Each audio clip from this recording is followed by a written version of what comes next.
ar o FMT.Ciência, um programa para você aprender mais sobre pesquisa, tecnologia, informação científica e a importância do saber popular. Hoje, no quadro Conversa com o Pesquisador, vamos conhecer o professor doutor André Luiz Ribeiro Lacerda, do Departamento de Sociologia da UFMT. Ele desenvolve pesquisas voltadas ao estudo sobre o casamento hipogâmico. Ficou curioso? Então vamos lá! Meu nome é André Luiz Ribeiro Lacerda, eu sou professor do Departamento de Sociologia e Ciência Política e sou coordenador do CLIC. CLIC é um conceito da área da psicologia e da sociologia matemática, que significa quando os indivíduos interagem e formam grupos por interesse, né?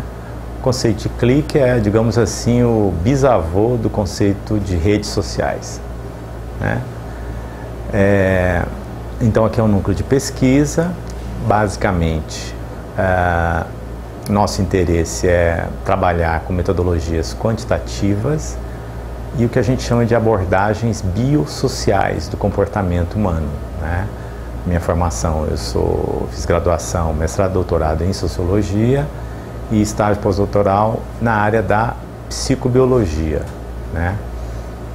Nós temos trabalhado ultimamente com o que a gente chama de casamentos hipogâmicos.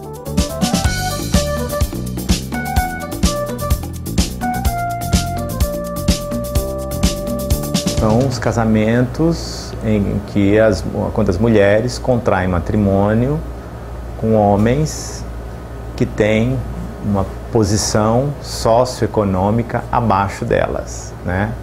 Como tem crescido o número de mulheres chefe de família, com a maior participação da mulher no mercado de trabalho, nos anos 80 para cá tem se modificado o quadro do mercado de trabalho no Brasil, com a maior participação das mulheres, né?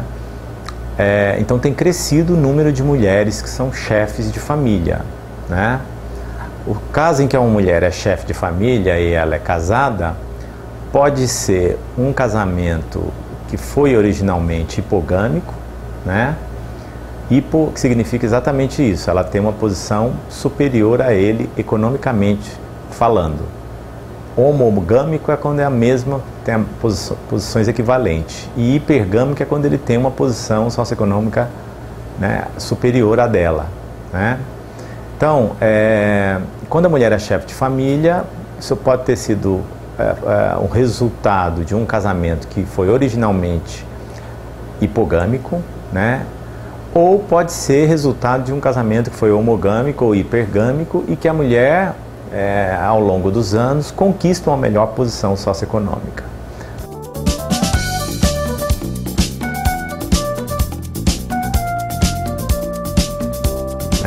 Então nós estamos investigando isso nas famílias de baixa renda, porque geralmente quando a gente fala de maior participação da mulher no mercado de trabalho, a gente tende a pensar a gente tende a imaginar aquela mulher que está no mercado de trabalho e que é mais qualificada, né? Ela conquistou posições, estudou mais, né? Porque elas vêm adiando o matrimônio para se qualificar, né? Só que nós estamos investigando nas famílias de baixa renda, né?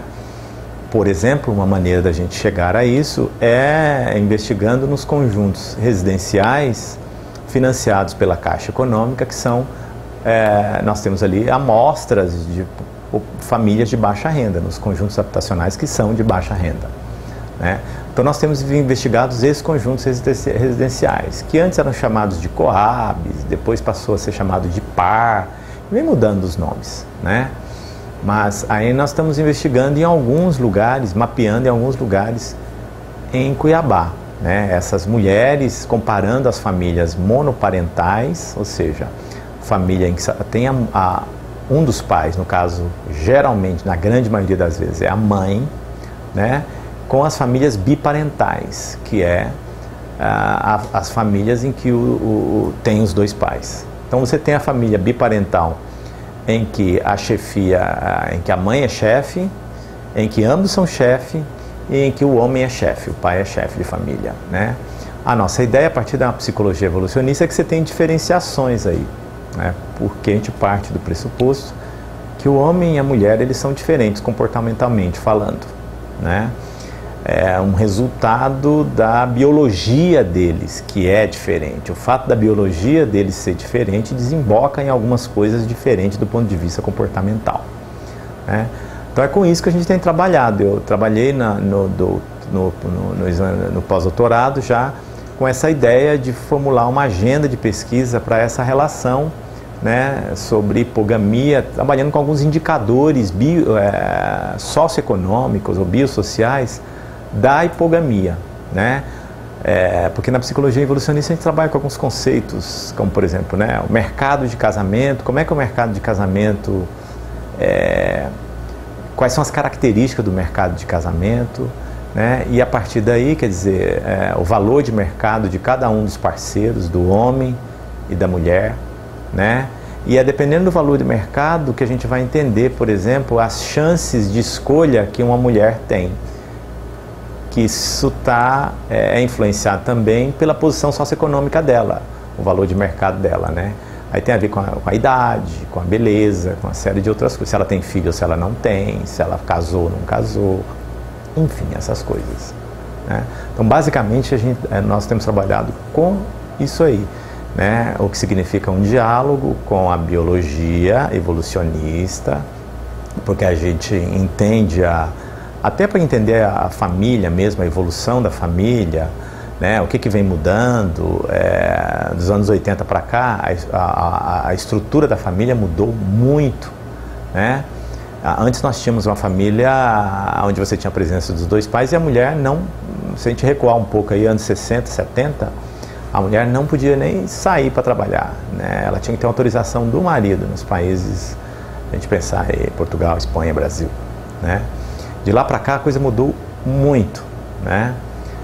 E isso tem implicações na mudança da família, na socialização dos filhos, aí no investimento que os filhos recebem, né? Enfim, e a psicologia evolucionista investiga essas coisas. Quando a gente fala de investimento, a gente pensa na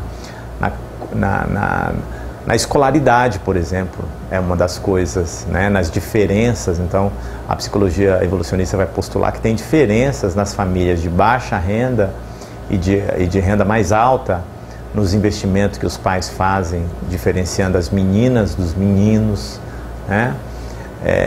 Então, basicamente, nós estamos interessados nas mulheres chefes de família de baixa renda por hora, né?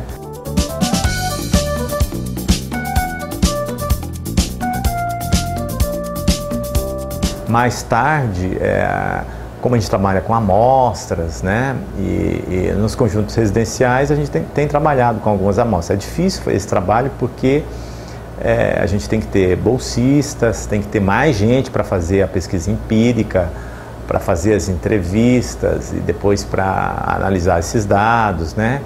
E como tem muito conjunto residencial em Cuiabá, a nossa preferência pelos conjuntos residenciais mais recente, porque aquela amostra original, que é selecionada a partir dos critérios da Caixa, ela tende a se desconfigurar com o tempo. As pessoas tendem a vender o seu imóvel, então isso vai desconfigurando e vai transformando esses conjuntos não em amostras que são representativas daqueles critérios socioeconômicos defendidos pela Caixa Econômica como critérios fundamentais, né, importantes para selecionar os moradores.